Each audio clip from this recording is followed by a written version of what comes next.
you're asking the wrong question. Because I was saying, why is this happening to me? I've been in the business this long. I should be at this level by now. And she said, you're asking why. Don't ask why, ask how. Mm-hmm. And that really shifted something for me. She said, don't ask why is this happening. Ask how, meaning what can I do? How can I change this?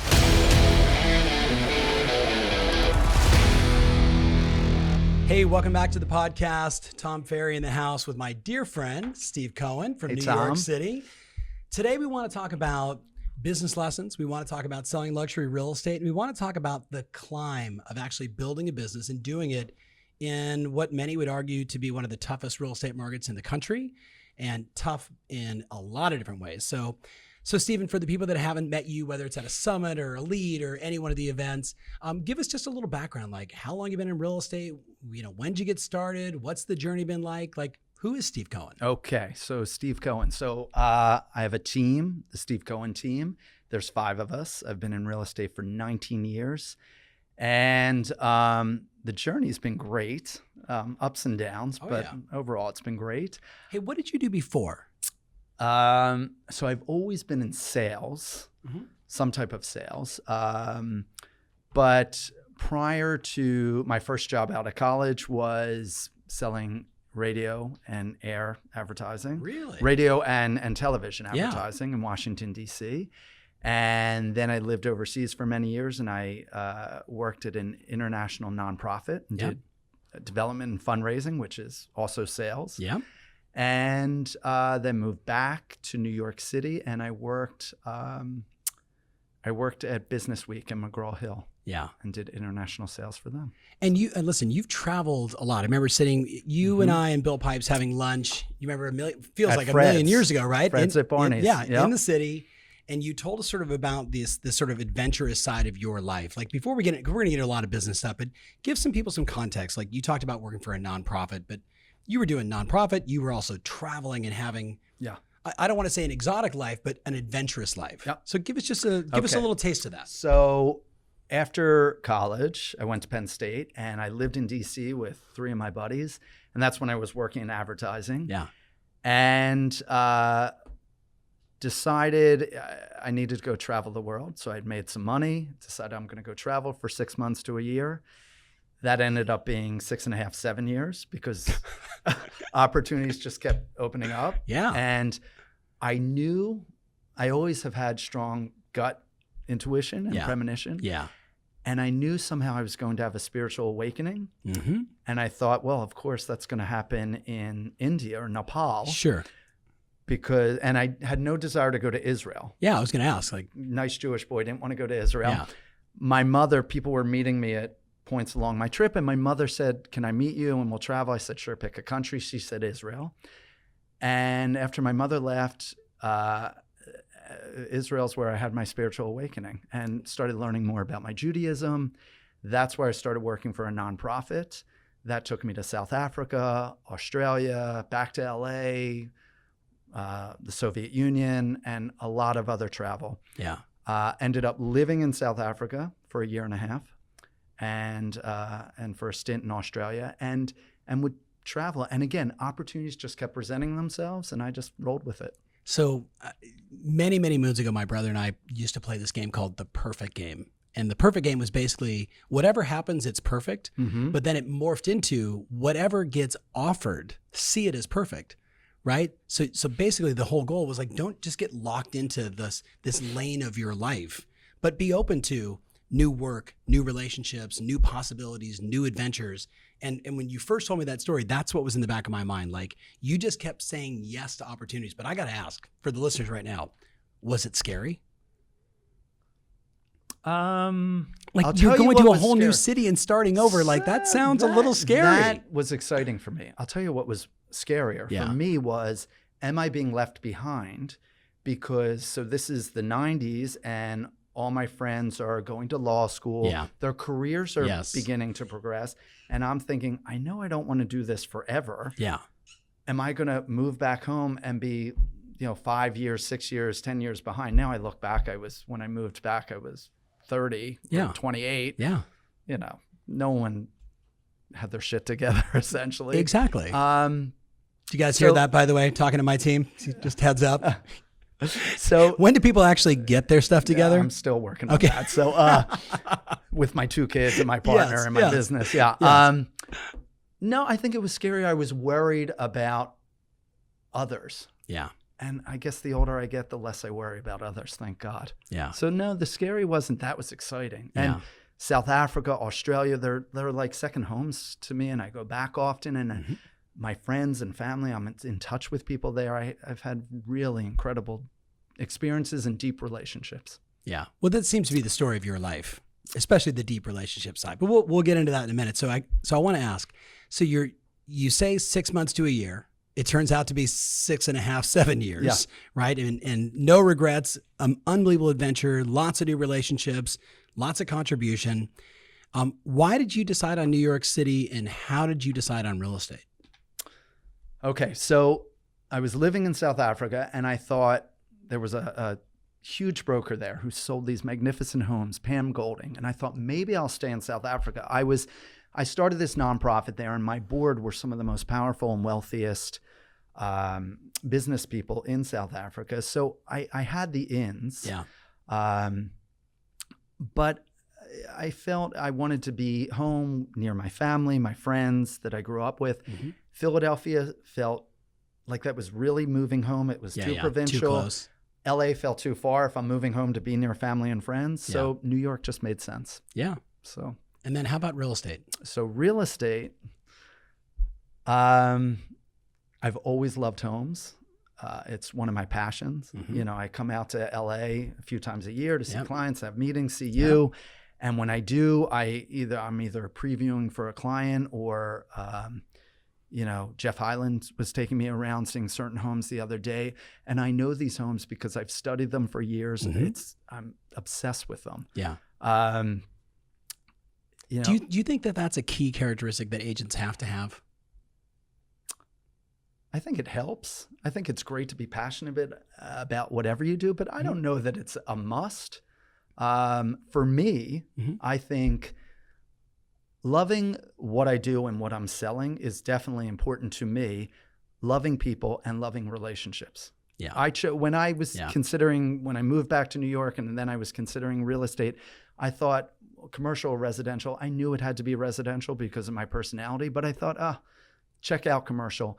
Residential, I love, people just say I'm nosy, but I just love being with people, getting to understand them, learn about them, their life.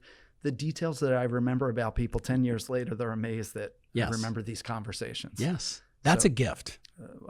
It is. It's what I care about. Yeah. I mean, my team, Tristan, who travels with me all the time, he's like, how in the world do you remember these? I'm like, You're great at that. I was like, did we meet was it Fort Lee or was it Mawa? Yeah. Like I knew it was Jersey, right? Like that's right. But when you know what it is, I think what I see in you is you have an enormous capacity to care, and you don't make that caring about doing a deal or not doing. You know what I mean? You just care for people. Yeah. And then if you do business, great. It's like a bonus on top of it. Absolutely. And that doesn't mean you're not hungry and you're not hustling and yada, yada, yada. But I think that to me is one of your best, empathetic, great listener, enormous capacity to care. I appreciate that. You got it. I'll write that review on Zillow. If Thank you. Yes. All right. Yeah. So let's talk about 2013. Even though you had already signed up for coaching with us, it was the first time we connected. Tell the listeners about your business in 2013 before we're going to talk about systems, production, like dealing with luxury clients, the ups and downs. We're going to go into all that stuff in a minute, but give us some context for where your business was in 2013. Okay. So I had always been a good broker and pretty well known in New York City. And I think I had my best year and I did like 38 million. And it was good, but didn't feel like I still wasn't breaking. I was kind of the top of the middle rather than the bottom of the top. Yeah. And I really wanted to break through. And then I started coaching. And what prompted that? Were you referred? Did you yes, see I was referred. Did you, No. I was referred. Michael Franco, who's a dear friend of mine. Big shout out to Michael. Michael will joke that I just do whatever he does. So, thank you, Michael. And then I do it better, Michael. I'm just kidding. So Michael got into coaching, and I saw what he was doing, and we're close and we share a lot. Yeah. And he said you should try it out. And so it was, thank God, it was thankfully to Michael. I started coaching. Mm-hmm. You and I met up. I came to an event. Yep. And I remember Jill Biggs was on the stage. And it was Fort Lee, New Jersey, right? On the other side of the bridge from the city. It was hard to get to that hotel. Oh, it was a horrible hotel. Not my brand, but whatever. Like, So, and during lunch, Yep. I came to you and I said, I remember this. I had been coaching with this guy. I don't remember his name. And it just wasn't a fit. Yeah. Yeah. He was a lovely guy and maybe a good coach, just wasn't a good fit for me. Yeah. And I said that to you, and you kind of sized it up, and you said, I know who your coach is. And you told me your name, and I said, great, I'll check her out. And you said, no, don't check her out. That's your coach. Yeah. And it's intuition, brother. Yes. Yeah. And that was my coach for 5 years. Yeah. Vonda. Yeah. And learned a lot. Yeah, She was tremendous. Yeah. And you grew a ton. Yes. Yeah. So let's talk 38 million. Yeah. First year coaching, the goal was 80 million. It was a clear stretch. And I think we did 90 something that year. That's so a monster. we really, it was an incredible year. So what was obviously for my friends that are watching, obviously we have a coaching company. So, I'm kind of into this. What was the difference that made the difference in that first year? Accountability. That was my guess. Yeah. And definitely for me, it was accountability. And it's running your business like a business. We've really moved away, especially since then. Yeah.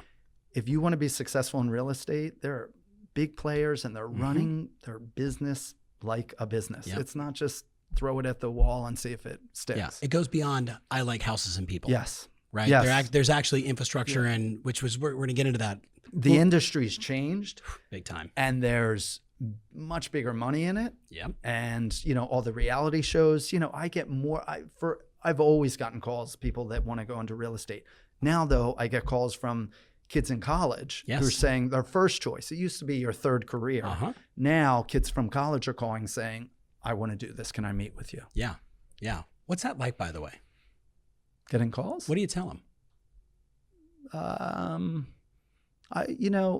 I tell them it's not as easy as it used to be to get in, to break in. Yeah. And 16, 15, 18 years ago, my advice would be, well, just, go join a good company, get some training, get your Rolodex, and let everyone know that you're a broker now. Yeah. That's not my advice. I actually think that joining a team, a successful team, is more powerful. Yeah, I agree. Everybody that follows me on Instagram, that's probably a question I get, 10 times a month, Courtney. Like, hey, I'm brand new. What do you recommend, team or solo? And I'm like, team. Yep.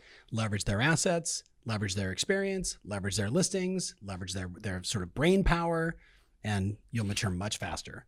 So let's talk about your business today. And so for the people that are listening or watching, I'm going to have them describe his business, but we're going to go deep on systems, marketing, production, and people.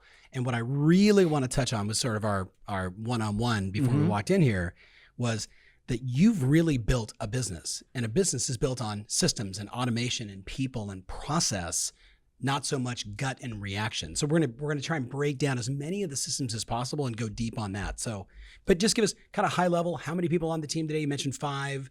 Yep. What's the volume like this year? How does it compare to years in the past? Because New York City's been a little finicky this year. So give us a little state of the state, and then we'll go deep on all this. So I'll just you said gut and reaction. Yeah. I'll just say about that. That's not how we build our business, but that's certainly what I bring to the table. Yes. And over years, my 19, 20 years in the business, that's something that's a nuance that I have and I bring to the table. But so there are currently 5 people on the team. Break down like the roles. Okay. You can say names too, Yeah, but just, what are the roles? So Sarah she's the team manager. I'm the team leader. She's the team manager and my personal assistant. And she controls my life, probably knows more about what's going on in my life, my family's life, or a bit than anyone. Yep. So Sarah, and then there's Tim, who's in sales with me. And Tim's been a year and a half. He was never in real estate before, but he had an incredible sales background. Kind of like you. Yeah, exactly. So he's got the natural, and Tim is smart and charming and has an incredible social network. And so he's been a great asset. Time and training and maturity like everybody else. Yeah. But he's done phenomenally well. Yeah. Yeah. Who's number 3 on the team? So then in no particular order, then there's Taylor, who's our transaction coordinator. In New York City, we have lots of co-ops. We have condos, co-ops, townhouses. But with co-ops, much more complex real estate transaction. Not different from anybody who's in an MLS environment. Listen, a little if more I moved plug to and California, play. I'd probably my head be spinning. But, yeah. But we have co-op boards and co-op packages. Yep. So we have to deal with that. So Taylor handles all of that, and where we are every step of the way with any transaction. Yeah. So from where we get it from the pitch to the closing. Yep. So she's our go-to person. Good. And then we have Serene, who's our marketing director. Yep. And that's fairly new. It took us a few years to find the right person, and she's been amazing. And she's also handling your videos. Our videos, all of our social media, our marketing, our traditional marketing. Yep. And she knows her stuff, and she pushes me. You know, I'm fine. I do plenty of videos now, but she'll push me to do things that, I'll be like, no, and she'll just trust me. Just listen to me. Just shut up and listen. Sound familiar, my team? Yeah. Like, shut up and just do what we say.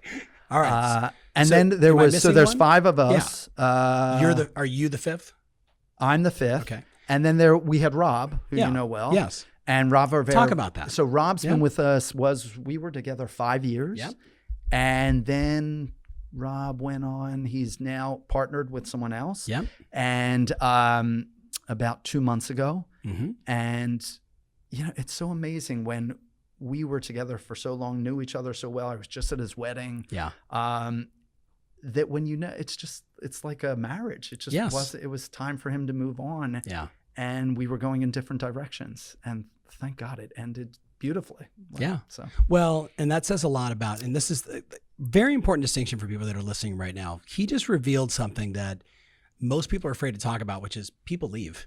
Yeah. Right. And what happens is oftentimes, if you've ever experienced this, whether it's in a personal relationship or in business, you think they left you. No, they left to go do their thing. Like, you know what I mean? Like, I hope you get that. Like, people leave. Like, I tell my team all the time, I love you. I don't want you ever to leave, but I understand if you do. Yeah. Right.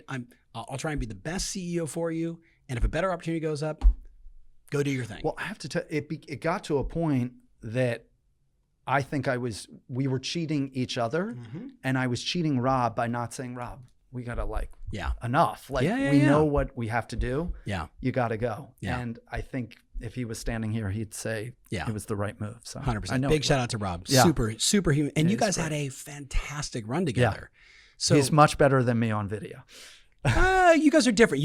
Okay, this is, by the way, everyone should watch, go to Google Stephen Cohen, YouTube, watch a couple of videos, because what you guys had was the great sort of, what do they call it? Like, kind of, he was sort of the numbers analytical driver, and you were let me explain what that means. Yeah, I was big picture and fluff, and he'd give the data behind it. Yeah. But again, like, it was a beautiful combo. Yeah, it worked right? well. So are you now all solo on video? No, Tim and I are doing it. Well, we do a lot of different stuff, but now Tim and I, and it's a different dynamic, but it seems to be working. 100%. Okay, so let's go. So first of all, thank you for describing the team. Will you do me a favor? Just give us a little insight on Sarah's job description as the team manager. What does that mean to be the team manager? Like, what is she accountable to and responsible for? Okay, so the buck stops with her. Yep. If there's any issues or I'm not hearing about something, I go to her first. Okay.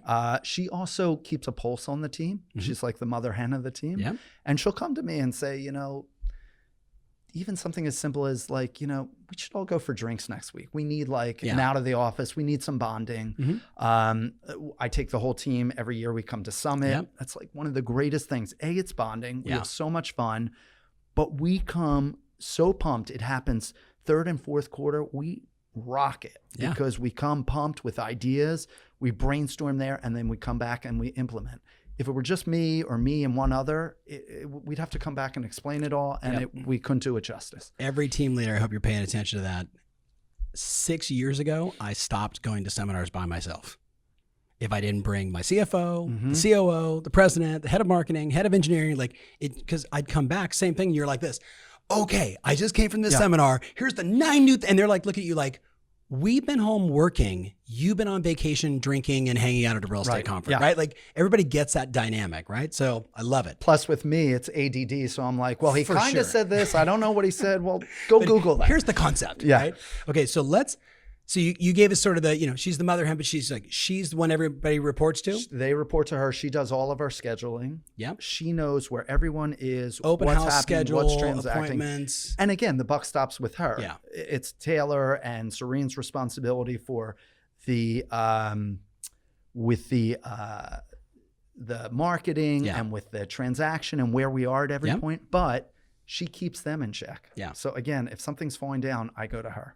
So let's switch gears and let's talk systems. So systems is this word that, Stephen, everybody's like, I got to put my systems in place. And then I say, well, which systems do you want to put in place? And they go, I don't know. Okay. All of them. And I say, can you break down, because we can help, but you got to be a little more specific. So what systems did you put in place between 2013 to today? Okay. So this actually just came up last night. I was having dinner with John Grauman in Beverly Hills. And we were talking about, we've been getting some great feedback about our teams and how we run our teams and the systems in place. And shout out to you. Thank you. We have you to thank for that. I remember you told me to take my ego out of it and just, get to business. Build a business. Build a team. So what systems? I should tell you, we should just call Sarah because she knows all the systems. But we've got everything is in place. And so from the moment that we get something, it falls into a category. And we all sit in an office together and we all share, but we all have our own lanes and what we're working on. So systems like all of our mailers, how our mailers go out, how our social media goes out, how our newsletter goes out. Everything is timed and calendared, and there's no guessing. There's no guesswork to any of this. We lay it out. We plan months ahead. Yes, we're flexible. We adjust. But all of that is calendared out. And especially with Serene now, I was thinking about this morning. Social media used to be this, oh, well, I'm somewhere cool, let me take a video, or maybe we'll do a video next week. Well, I use my own kids. I'm exploiting my children for my business. So my kids are in my videos. Their schedules, which is adorable, by the way. Yes. Their schedules are harder than ours. So we have to book out their schedules too. So Serene is now, I was thinking about this. She's got us down to, we actually have a system. I didn't even realize what she was doing. I do a certain kind of video every Tuesday. I do a different video on Thursday. Now, because I'm filming it in advance or not necessarily that day, I'm not even realizing when she's plugging it in. Or I did something, last night I posted something at 1 a.m. and she was so happy I posted it, but she's like, but it's not the right time to post. And I was like, okay. My team's looking like, yeah, please don't she answer said, questions but I'm very at 1 proud a.m. of you for just posting. So it's things like that. Yeah. Calendar. Okay, I'm going to go deep. Ready? Yes. CRM, yes or no? Yes. Which one? Ask Sarah. Okay. All right. So sorry. We'll have to have a hashtag that just says ask Sarah. Hashtag Ask Sarah. So is everybody on it or just you? Everyone. Okay. What happens with do you have a system or a process for when a lead comes in, who touches it first and who it goes to? So it's a little different with my business. Yeah. We don't necessarily, when we get leads, it's more like a referral. So usually I'll call them back, or Tim will call them back, depending where or who it's come from. Okay. So salespeople are going to touch it first and foremost. Yes. Yeah. If it's an email, Sarah has complete control of my email. She goes through all my emails. This is a system. Yeah. Completely goes through my emails. I'll get text. You need to look at that email and respond, because I'm on my phone. I'm out and about where I should be. Yeah. I'm just getting bogged down. And you can't get long form emails or, hey, Stephen, I got a showing request. Could you help? She does. Sarah all just takes care that of everything. booking. And then will tell me where to be. I'll tell you, this is the greatest feeling that I look at my schedule the night before, Sunday the whole week, but then the night before every weekday, and then when I wake up in the morning. But we're so booked now, and I'm so doing so many different things, and they're not all showings. They're meeting and a coffee or a charity thing, and it all comes to business, or my life. but that I'm so busy and that I can't even remember. Yeah. I love that. Wake up, follow your schedule. I love that. Follow my schedule. Which calendar And system the do you major guys use? No, go ahead. Yeah, yeah. F-ups or mess-ups. Yeah. And it's so important to detail. You know, if there's a wrong address, just one digit, and it might be like it's 36 West, 86th Street, but it's really 35. Well, that's across the street. I'm like, where the hell am I? And I'm about to meet someone. I'm at the wrong building. Yes. And they called me to say, come list my house. Okay, you made a mistake. Well, that mistake. How about you get a listing appointment? You did 63 this year, by the way. Congratulations. Yes, thanks. Is there a process for that? Yes. Is it a Chinese fire drill, just sort of the old expression? God, no. Or is there a checklist? Absolute checklist. We set up the appointment. I speak to them. I get the information, or Tim does. Then Sarah puts our pitch package together. We run our comparables. We have all that. We discuss it beforehand. And then we go in and we present. Yeah. We have a pitch package. We're now working on, we had a video. We're revamping that video. Yeah. Because this is interesting. We do so much social media and we talk about the social media rather than showing the social media. Yeah. And a lot of my clients' friends are on my social media or on my marketing or receive my marketing. Well, if somebody's selecting you, it's usually they maybe they got referred, maybe they saw your marketing, but then they're going to do their research and they're going to say, Google Stephen Cohen real estate. Facebook's going to show up, Instagram's going to show up, Twitter's going to show up, YouTube's going to show up, your Zillow reviews. But some of our clients are super busy. Yeah. And we've been referred, and it's a trusted referral. Yeah. We role play. Yeah. We role play. I have a wonderful client who I've done a lot of business with, and they have a very important property. And I was going for a major price reduction, and we role played having that meeting. Yeah. With your team. With my team. Because it was, and I know these people, and they're friends now, and they're dear to me. How big was the reduction you were asking for? $10 million. A $10 million reduction. Yeah, you might want to role play that. Yeah. So we role played it, and we got it. Tristan just bought his first house. He's like, $10 million reduction. Okay, let's keep going. You ready?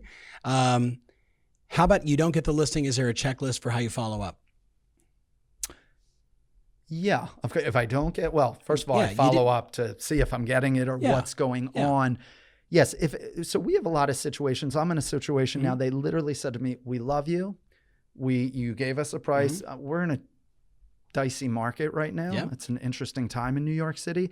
I told them a very real price. I'm always about giving them the real. I do not want overpriced listings. No. I'm here to market and sell their property for the most money we can get, but it doesn't behoove anyone to just have them sit with a property, any of them. Yeah. Most importantly, our sellers. Are you that frank with people? Yes, I am. And I give them a range. This is the low end, I think. This is the high end. Yeah. But we had a situation where they said, "We love you. You're our person. But the numbers, we believe you, and we're not sure what we want to do. But if we use you," and we've stayed in touch. They called to ask me some more questions. Yeah. The ones I don't get, I will ask them, who they're going with, people have different reactions, and sometimes it's hey, you win, you lose, good. Right? Yeah. What about a listing launch? Do you make it up every time, or is there some okay, we got the listing. Is it like, oh my God, what do we want to do for this one? Or what promises did we make at the appointment? Or is it like, we always do ABC 1, 2, 3, ABC, It's pretty much ABC 1, 2, 3. But again, it's the flexibility. Depending what the product is. Yeah. We have an off-market listing, magnificent townhouse that was just completed by a very high-end broker. By a high-end designer and architect. And it's truly magnificent, but we're not putting it on the market. So we made calls. I called 100 of the top brokers and friends who I thought might have clients, and people that we know and who I sit on boards with, who they may not be looking, but they certainly know people that could afford and are looking for this type of product.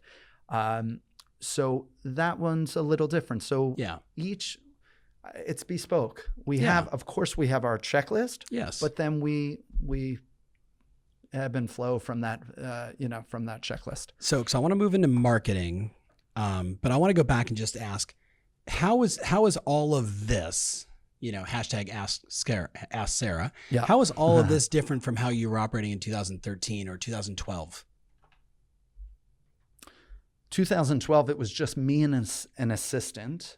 And now, I mean, we've grown. Yeah. Like any company. But I mean, like what was like typical, like, did you have all these systems in place and they just got refined over the years, or was all of this kind of newer? Again, the market's changed. We weren't Yep. doing the type of marketing, Yep. not nearly the I'm marketing thinking more and social media. I'm thinking more the sort of infrastructure of your business. CRM, checklist for pre-list, checklist for launch, checklist for transaction management. Yeah, it wasn't. I did it, but I think it was all in my head. That's the point I wanted to get to. And so, I mean, now it's written. We all know it. It's Yeah. like 1, 2, 3. Has this been done? Yeah. It's, you know what? It's accountability. Yeah. Because I can turn and say, wait, where are we with this? Or more importantly, the team can say, did we do this? Yeah. It's all accountability. Yeah. That's what it is. Yeah. It's the structure. And a lot of people, when they hear accountability, they think of like somebody like browbeating, did you do your homework? Or they have Right. all these like negative associations to it. For me, it's like, God, I don't even think of it that way anymore. I probably did. Nor Right. do I. But Yeah. so I talk to so many people, they're like, oh my God, Right. like I got into real estate because I wanted freedom. I'm like, that was a weird choice. Yeah. You know what I mean? Like, Gosh. there's no Yeah. freedom in this I'm on business. the phone at 12 at night. Right. Yeah, exactly. If that's freedom. Okay, so let's switch gears and let's talk about marketing, because like at the end of the day, like you have built, you build a brand a lot of different ways, but one of the ways you maintain that brand and extend that brand is through your marketing efforts. Mm-hmm. So break down for us in a typical month, if I was in your database, how many times are you going to touch me and what am I going to see? And I'm going to start writing down YouTube, LinkedIn, Facebook, Instagram, email, direct mail, and then face-to-face. What happens in a typical month today? Beyond a listing launch, just maintaining the brand. What do you do? So first, once a month, everybody gets a newsletter. Okay. Okay. So Email that's or email or mail? That's Okay. emailed. We do postcards. The postcards, though, go to the buildings that we're farming in. Yeah. And they go out. We're now doing 4 a month, and then we'll go down to 2 a month. Why are you doing 4 a month and going to 2? It was Serene. It was a strategy that we were working on. We really wanted to push this and get our name, and we brought on a few new buildings, and so we wanted to get it out there. So it's the consistency. They need to see us, then we can drop to 2 a month. How many units are you marketing to now in the farms? We had a lot more. We had something like, I think we had 15 buildings, and we cut it back to, I think we're at 8 buildings. We really wanted to narrow it and get strong with those buildings and go deep. Yeah. Exactly. Just approximately how many units is that? So people can get a context for like what 4 mailers a month potentially would cost. Is it 8,000 units in those? I don't think it's 8,000. So. No, I think it's 2,000. Yeah, that would be my guess. Yeah. Okay, so just for everybody's, 2,000 units, getting 4 a month for how many months to really get your name in front of them before you pull back to 2? So I think we're doing that for 5 or 6 months, and then we're dropping to 2. Very smart. Okay, so again, I could literally, if the team was here, they could say, no, that's right, or that's not right. But I have a general. Yeah. Okay, so direct mail, right, to our farms. What about if I'm in your database? Am I getting any direct mail? Do I get any just solds or? No, we do not do that. Okay, no. Cool. Okay, what happens on YouTube, Facebook, Instagram, like on a I'm going to break it down and say on a weekly basis. Well, I'll go deeper. It's daily. Okay, even better. We are posting every day. You guys hear that? I actually, I think you said that, or someone said something about 8 times. It overwhelmed me. I thought that is so in your face. That's so obnoxious. Yep. Now, if we're not posting, it's what are we posting today? Yeah. And again, hopefully, I sit when I have nothing to do. I'm for a moment just going through Instagram. Yep. So you want to be out there, and people want to see your life. Yep. It's so important. I'll get back to that. But I say all the time, it's what makes the world go round. There are people that will work with me and that I'm not their style, and they'll work with someone else who I never could see working with. Yeah. My life is my business, is my brand, and they meld. I do business. My clients are my friends. My friends become my clients. Or my clients become my friends. So a lot of it merges together. Our social life it's just who we're at. You're on display. Yeah. You said it. My life is my business and my brand. That sounds like us. It's the same. Like what you see is what you get. Yeah. They either like you or they don't. And I'd rather, at least for me, I'd rather them not like me and then never engage than engage and discover later they don't like me. Yeah, that's right. And of Do you know course, what I mean? not all my friends use me. And, Of course. not every client becomes a best friend. There's a few agents in real estate. Yeah, There's a few there's options. just a few in New York. Okay. So on a daily basis. And there's good ones. Yeah. How many YouTube videos are you publishing on a weekly basis? Oh, God. Anchor shows plus listing launches and, about towns. 6, Okay. So 6 a week, right? I think. Okay. That was a Well, little. I feel like I'm always But filming that could something. be, that could be Tim, 4, that could be it's me, 7. It's Tim. Yeah. We do our marketing report. Talk about that. You kill it on this. Every quarter. We Yep. do a marketing report that's all video. Yep. Sometimes now, if something's happening, we'll just do an impromptu, like Yep. something's important. Interest rates adjust. Hey, July, the tax thing's changing. The like tax all thing, that, right? that whole mansion tax, that was very important. So we Yep. address that. Yep. We do neighborhood, Yep. neighborhood tours. And now we just do fun things. And Serene will grab me and say, I just want you to be with a cup of coffee. Yeah. And you're just going to talk about what's a transfer tax. Yeah. It's like these Yes. quick 1 minute bits. All the little FAQs, frequently asked questions, getting all That's that on right. video. Super smart. Yep. Okay. So that's on Instagram and Facebook. That's daily. Good. Okay. So so everything you do, does it get cut up into smaller formats like what we do, or is it just the one anchor show or the one thing that's up there and it's just every day? We adjust, and Okay. she runs all of that. Good.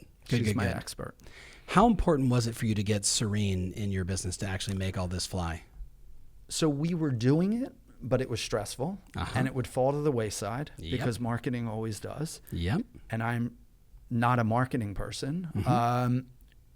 We really worked hard to land her and find her, the right person. Yep. And that took 1.5 years to find the right person. Yeah.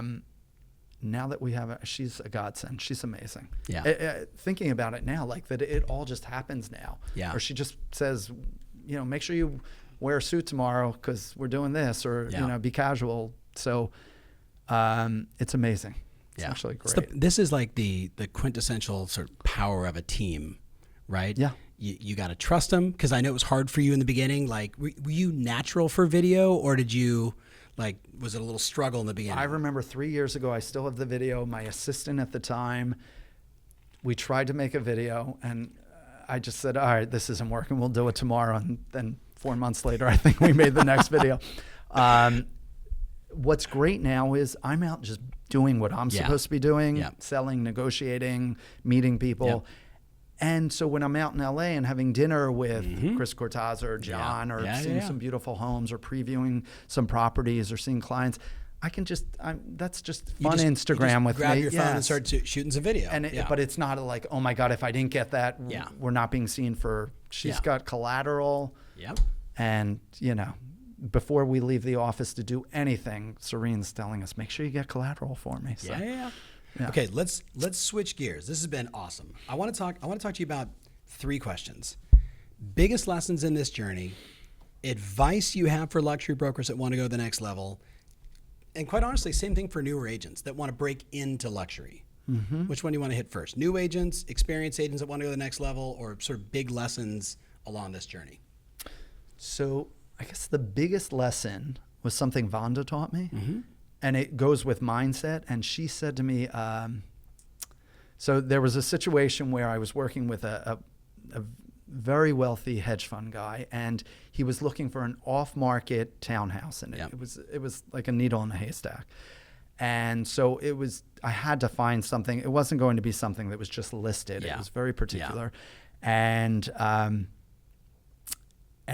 I found this house, and I took a picture of the house, and I put it on my bulletin board. And I walked by the home, and I said, that's the house. I know that's his house. And he didn't end up buying it. But what happened was I didn't act. I had the picture, and I didn't, for whatever reason, pursue it, who owned it, and got in there.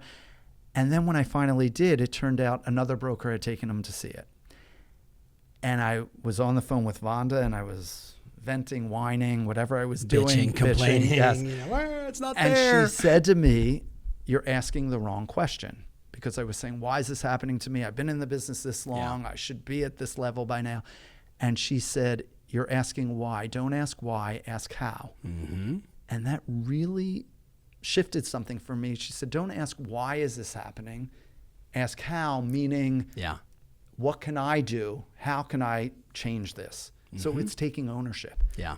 And that was really effective for me. And it's amazing that like that mental shift of just the power of the question you ask. Why is this happening to me versus what can I do about it? Yeah. Or how could I have done better? Yes. You know what I mean? Exactly what she meant by it. But that's also like a personal responsibility thing. I mean, well, it's taking ownership. Yeah. The others being a victim, the others owning it. Yeah. Yeah. So that's one, right? So kind of the power of the questions you're asking yourself and then being in action. What's another lesson you learned along the way in this journey? I mean, you mentioned accountability multiple times, so I don't think you need to cover that one, but that seems to be a glue thing for you, like why it all seems to work. Discipline and consistency. Yeah. Which I struggle with. Yeah. I'm intense and I'm great, but I can be intense and great for 3, 4, 5, 6 months. And then I'm like, I need to go chill. I need to go to South Africa. Yeah, exactly. And I'm intense when I'm chilling too. So yeah. But I think everybody that's listening, every producer can relate to that. Right, like we go, and then oh my God, like just But that's why down a bit. Having the team and the systems. Yes. Before, when I didn't have the systems, if I took my foot off the gas, everything would just stop.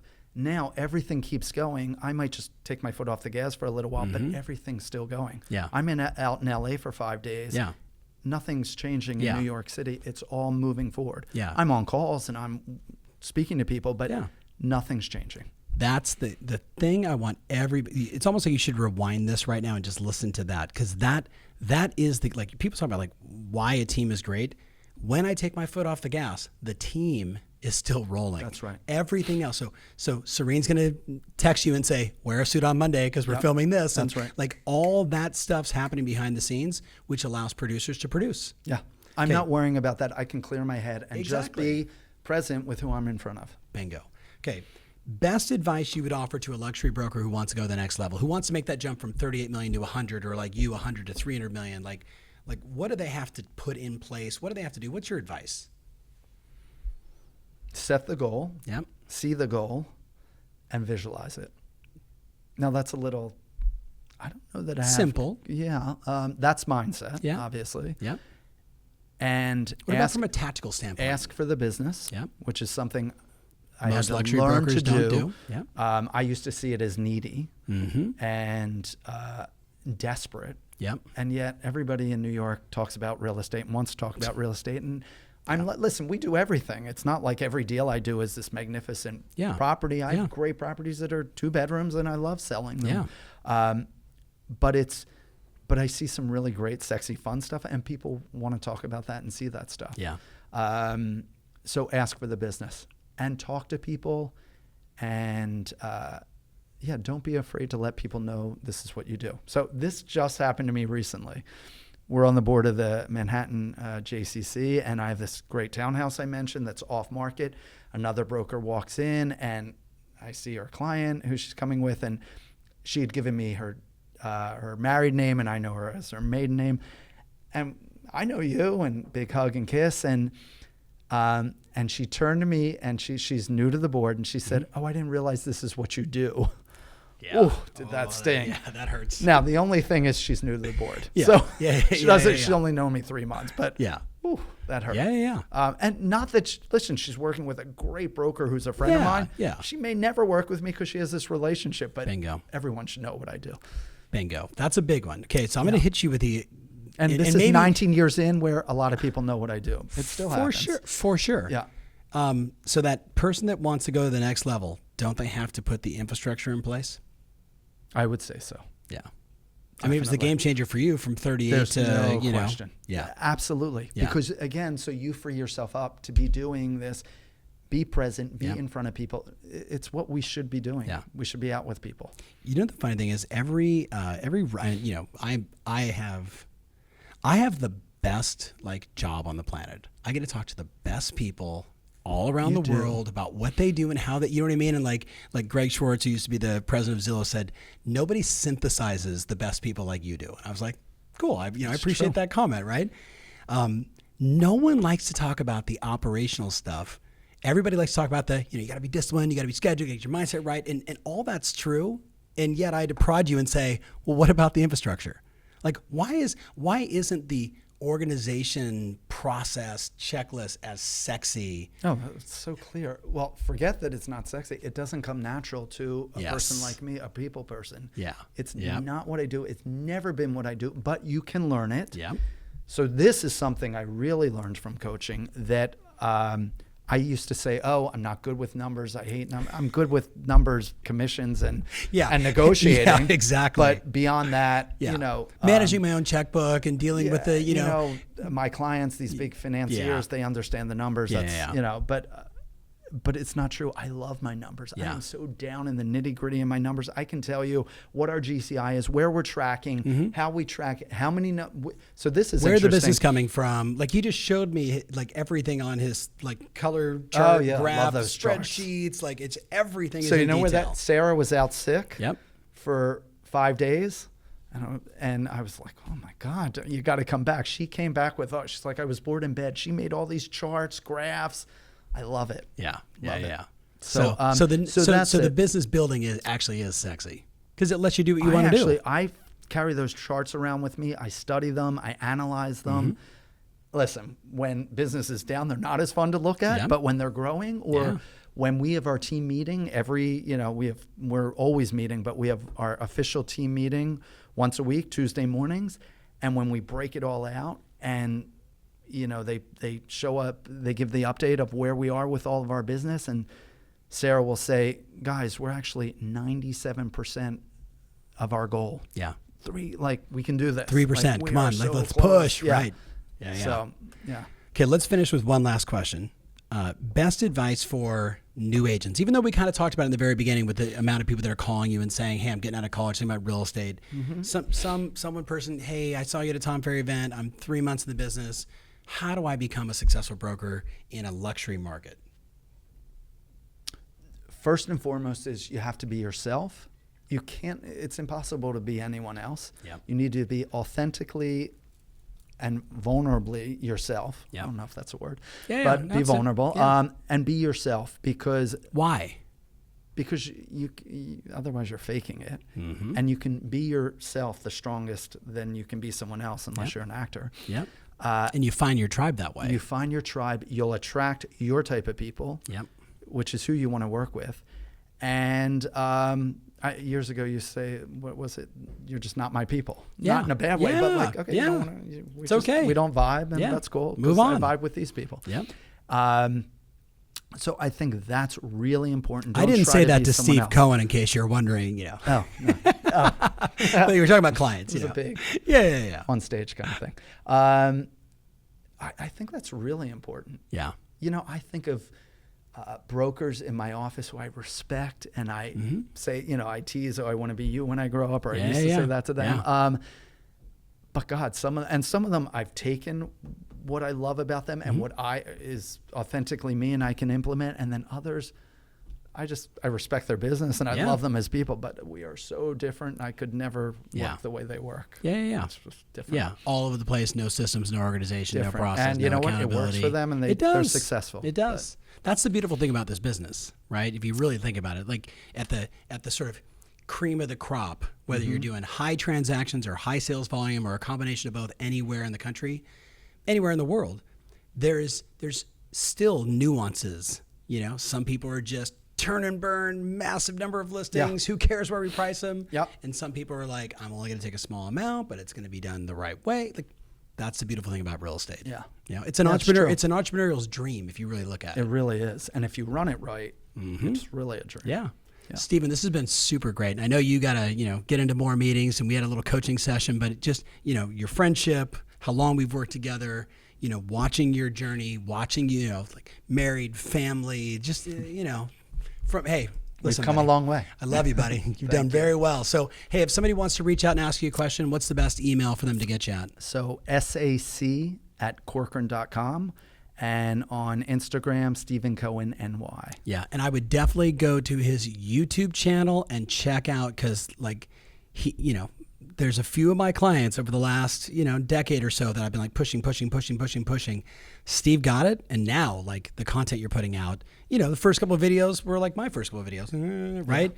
But now it's just it's money, it's natural, it's automatic, and it's brand building, and it's referral generating, and everything else. So check him out there on YouTube as well. Thanks, Tom. All right, my friend, I appreciate you. And listen, for all the people that are watching and listening, email me if you got a question. Share this with a couple of your buddies, and know that everybody here at Ferry International, we love you. Keep up the good work, keep fighting the good fight, and keep serving more clients. See you guys soon.